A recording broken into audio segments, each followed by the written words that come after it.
that. I'm Jill Pryor, which is why it says it up there. I would like to start also by acknowledging the traditional owners of this land, the Wurundjeri people and people of the Kulin Nations, and pay my respects to elders past and present.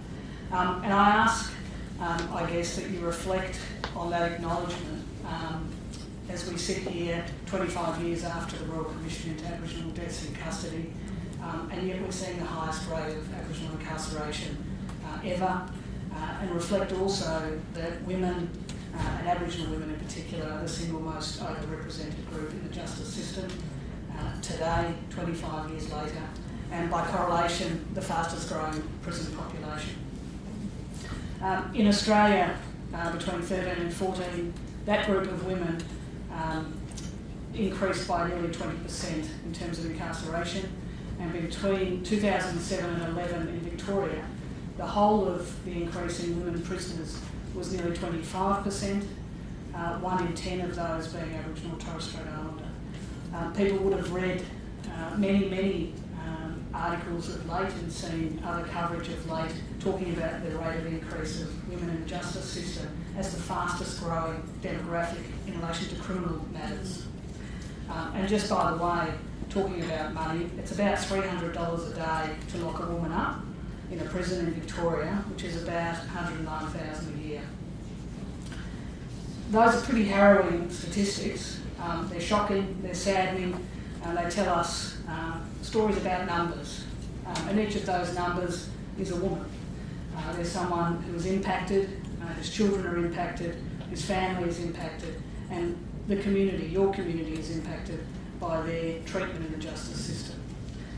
I'll tell you briefly about a woman that we've met, and her name is Pam, which is not her real name, but I kept it short so I didn't have to have a long name. Pam. Pam is an Aboriginal woman. She's about 35 years of age, and up until we met her, she'd had no contact with the justice system at all, which respectfully defies all statistics. She's a proud mother of 3 children, aged 12, 8 and 2. She's lived most of her life in the far south of Melbourne and lived amongst her community, amongst her family, and with sufficient links to the usual supports that are available when you live all your life in a particular community. About 2 years ago, she was beaten so violently by the father of her children that she was hospitalised for close to a week. And when she was released, a decision was made to relocate her to the very, very north of Melbourne, away from her family, away from her community, and all of the supports that she had in place. She moved into government housing in the north of Melbourne with her 3 children, and she was judged somewhat in relation to this report to police because the person who inflicted this injury upon her was then put through the justice system. She coped as best she could and time went on, but around about Christmas last year, things boiled over for her. She was heard yelling by the neighbours, the police were called, and her 3 children were removed from the premises.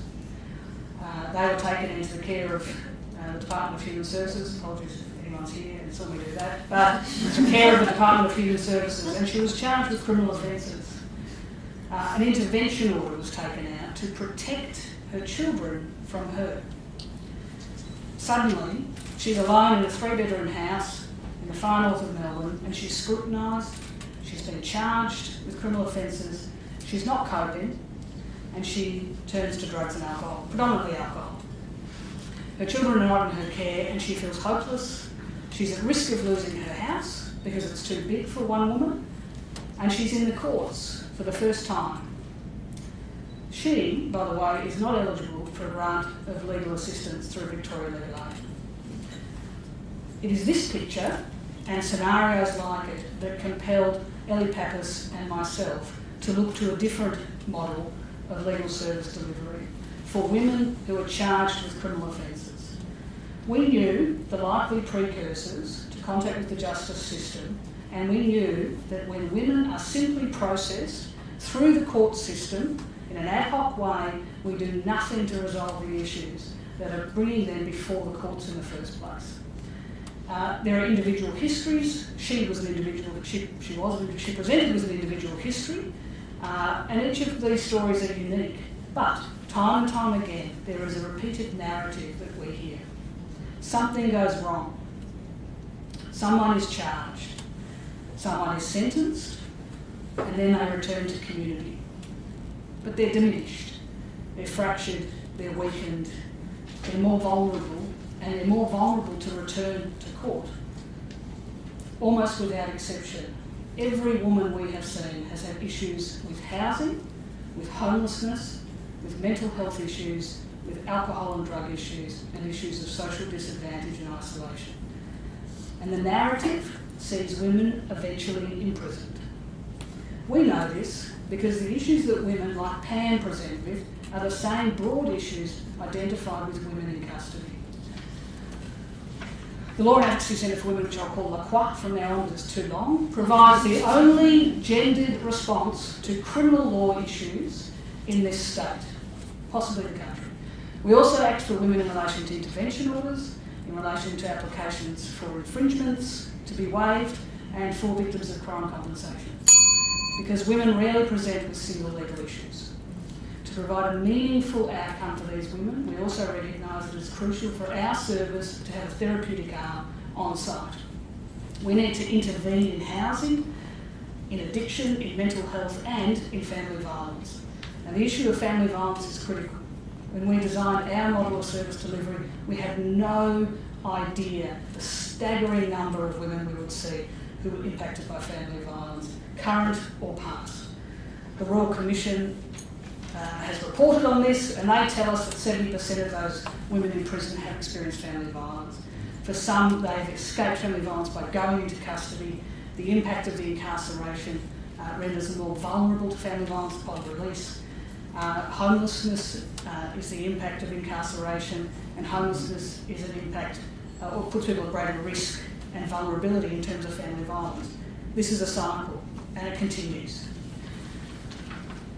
These are facts, unquestionable. This is the narrative of women in the justice system, whether they present for the first time or they're entrenched in the system. And until we interrupt that narrative, this cycle will not stop.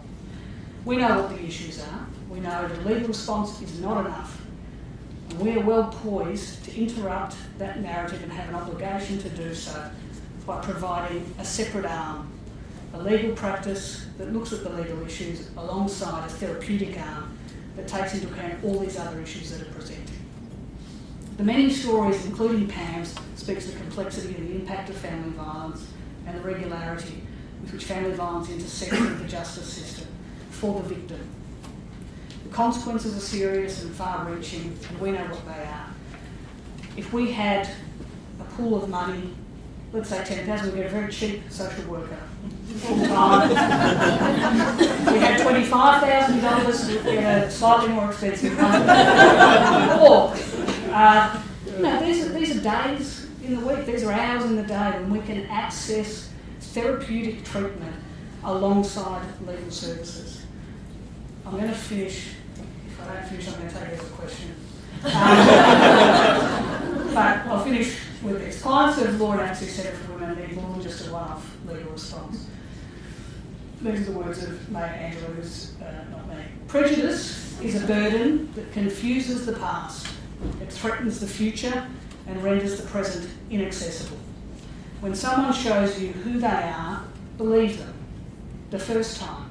Nothing will work unless you do. You may not control all the events that happen to you, but you can decide not to be reduced by them. These are now my words. With your support, May would endorse them. With your support, we can make her present accessible, her future safer, and hopefully go some way to interrupting this insipid narrative. That's all.